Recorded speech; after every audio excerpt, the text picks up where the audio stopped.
Good morning, everybody.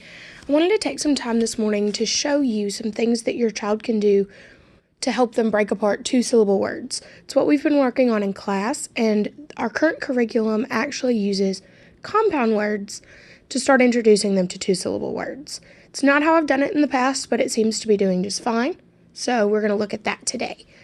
One of the things that you may hear your child doing when they get stuck on a word is talking about open and closed syllables. It's one of my favorite things to teach in first grade because it really empowers them to read on their own, and it gives them some tools for attacking bigger words. So let's start with a basic word that most kids can read because they see it so much. But it's a great example, and it builds some good compound words. So when I look at the word cat, I know that I have a consonant, a vowel, and a consonant. In kindergarten, most kids are going to hear it called a CVC word. But when they get to first grade, we try and start calling them closed syllables. We tell them that vowels don't know how to close the door, and consonants do. In my class, I teach them that vowels, when the door is open, can take as long a trip as they want. They can run down the street, over the hills, they can go anywhere they want to. But if a consonant is there and closes the door, they can't go very far, so their trip is short. It just kind of helps them remember their vowel sounds. For anyone who's not familiar with it, A's long sound is A, and a short sound is A. So I tell them to look at the last letter of the syllable, or in this case, the word. If it's a consonant, T can close the door. It's not very pretty, but that's the door. And so A has to take a short trip. So this word would be k-at, cat. Then we can use that same strategy when we get to bigger words, like catfish.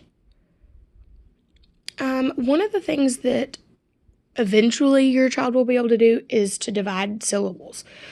But right now, they're not really as good at that, and our curriculum actually divides the syllables for them. But just so that you can do it when you're at home, the most common syllable type has vowel, consonant, consonant, vowel.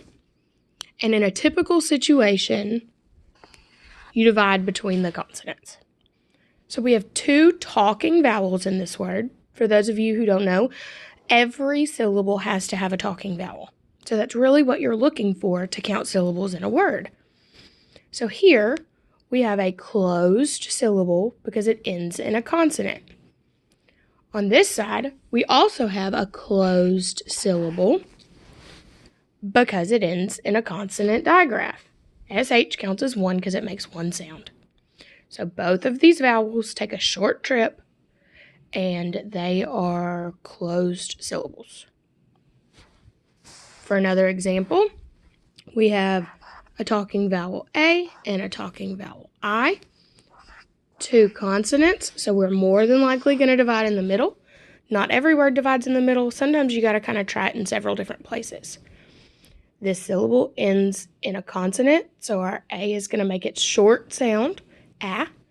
This syllable ends in a P, which is a consonant, so it's going to be a short syllable, or a closed syllable, and I is going to make its short sound. So obviously, if you have closed syllables, you're also going to have open syllables. A great example for this is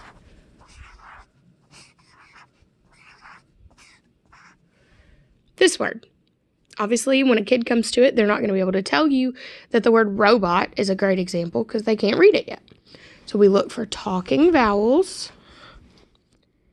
And since there's not two consonants in the middle, you kind of have to play with it and figure out which way you want to divide it. Sometimes you might divide it wrong the first time. And if you can't come up with a good word, you may have to divide it a different place and try again. But most of the time, you're going to divide here. So in this word, RO is our first syllable. This word ends in a vowel. Now remember, from our story, vowels don't know how to close the door. And when the door is open, they can take as long a trip as they want to. So this O is going to make its long sound. So our first syllable is going to be row. Then we look at our second syllable. This syllable ends in a consonant, and consonant does know how to close the door. So this is a closed syllable, and our vowel can only make a short trip. So when we put it together, it would be row, bought. So these are just some examples of some of the syllable types that we have talked about in class. Like I said, these videos are nothing fancy. I'm just kind of hoping that it gives you some tools to start with and some reference points if your child comes home going, "Oh, Mom, that's an open syllable." You can either say, "Oh, yes, it is," or "No, it's not," and at least you know what they're talking about.